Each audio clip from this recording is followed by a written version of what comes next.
Hi hello ನಮಸ್ಕಾರ ಸ್ನೇಹಿತರೆ. ಇವತ್ತಿನ ಸಂಚಿಕೆಯಲ್ಲಿ ಏನಾಗ್ತದೆ ಅನ್ನೋದನ್ನು ತುಂಬಾ ಕ್ವಿಕ್ಕಾಗಿ ನೋಡ್ಕೊಂಡು ಬರೋಣ ಬನ್ನಿ. ಇಲ್ಲಿ ರಾಧಿಕಾ ಅವರು ತನ್ನ ಮಗನ ಫೋಟೋ ಮುಂದೆ ಕೂತು ಕಣ್ಣೀರು ಹಾಕಬೇಕಿದ್ರೆ ದೇವ್ ಬಂದು ಅಮ್ಮ ಸಮಾಧಾನ ಮಾಡ್ಕೊಳ್ಳಿ ಅಂದಾಗ ನಿನ್ನನ್ನು ಸಮಾಧಾನ ಮಾಡ್ಕೊಳ್ಳಿ ಅಂತ ಹೇಳೋಕೆ ಬರಬೇಡ. ಇವತ್ತು ನನ್ನ ಮಗನ ಕಳ್ಕೊಂಡಿದ್ದೀನಿ ಅಂದರೆ ಅದಕ್ಕೆಲ್ಲ ನೀನೇ ಕಾರಣ. ನಿನ್ನಿಂದಾನೇ ಇವತ್ತು ನನ್ನ ಮಗನನ್ನು ನಾನು ಕಳ್ಕೊಂಡಿದ್ದು. ಅವತ್ತು ಪವಿತ್ರ ಜೊತೆ ಮದುವೆ ಬೇಡ ಅಂತ ಹೇಳ್ದೆ, ಆದರೆ ನೀನೇನೆ ಮದುವೆ ಮಾಡಬೇಕು ಅಂತ ಹೇಳಿದೆ. ಇವತ್ತು ಪವಿತ್ರ ಜೊತೆ ಮದುವೆ ನಿಶ್ಚಯ ಆಗ್ತಾ ಇದ್ದಿದ್ರೆ ಇವತ್ತು ನನ್ನ ಮಗ ನನ್ನ ಕಣ್ಮುಂದೆ ಇರ್ತದ. ನೀನು ನನ್ನ ಮುಂದೆ ನಿಂತ್ಕೊಳ್ಳು ಬೇಡ, ಹೊರಟು ಹೋಗು ಇಲ್ಲಿಂದ ಅಂತ ರಾಧಿಕಾ ಅವರು ಹೇಳ್ತಾರೆ.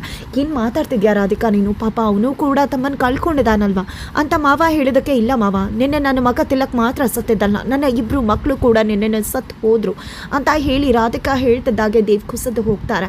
ಅಮ್ಮ ಆ ರೀತಿ ಅಂದ್ರು ಅಂತ ಬೇಜಾರು ಮಾಡ್ಕೊಳ್ದ ದೇವ್ ತನ್ನ ತಮ್ಮ ಹಿಂಗೆ ಕೊಟ್ಟಂತ ಮಾತನ್ನ ಉಳಿಸ್ಕೋಬೇಕು ಅಂತ ಹೇಳಿ ಪವಿತ್ರ ಮನೆಗೆ ಹೊರಡೋದಕ್ಕೆ ಸಿದ್ಧವಾಗ್ತಾರೆ.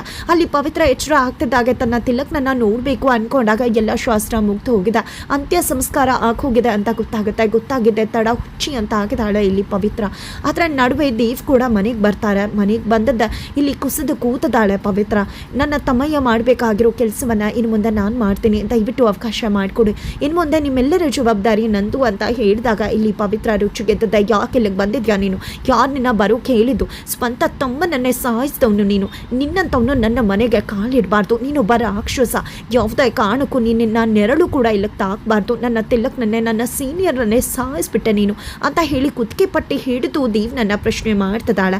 ಈ ಕಡೆ ಮನೆಯವ್ರು ಎಲ್ಲರೂ ಕೂಡ ಪವಿತ್ರನ ಬಿಡಿಸ್ಕೊಂಡ್ರು ಕೂಡ ಒಂದು ಕ್ಷಣಕ್ಕೂ ಕೂಡ ನೀನು ಈ ಮನೆಯಲ್ಲಿ ಇರ್ಕೂಡ್ದು ಅಂತ ಹೇಳಿ ಕುತ್ತಿಗೆ ಪಟ್ಟಿ ಹಿಡಿದು ದೇವ್ನನ್ನ ಹೊರಗಡೆ ದಬ್ಬೆ ಬಿಡ್ತಾಳೆ. ಈ ರಾಕ್ಷಸ ಯಾವುದೇ ಕಾರಣಕ್ಕೂ ಈ ಮನೆಗೆ ಕಾಲು ಇಡ್ಕೂಡ್ದು ಅಂತ ಹೇಳಿ ಪವಿತ್ರ ಅಲ್ಲಿಂದ ಹೊರಟು ಮನೆ ಒಳಗಡೆ ಬರ್ತಾರೆ. ಈ ಕಡೆ ಪವಿತ್ರ ದಯವಿಟ್ಟು ಬೇಜಾರು ಮಾಡ್ಕೋಬೇಡಿ, ಅವಳೇನೋ ಕೂಗ್ತಲ್ಲಿ ಆ ರೀತಿ ಮಾತಾಡ್ದಾಳ ಅಂತ ಹೇಳಿ ದೇವ್ ಅವ್ರಿಗೆ ಹೇಳಿದಾಗ, ಪರವಾಗಿಲ್ಲ ಪವಿತ್ರ ಅವ್ರನ್ನ ಚೆನ್ನಾಗಿ ನೋಡ್ಕೊಳ್ಳಿ ಅಂತ ಹೇಳಿ ದೇವ್ ಹೊರಡ್ತಾರೆ.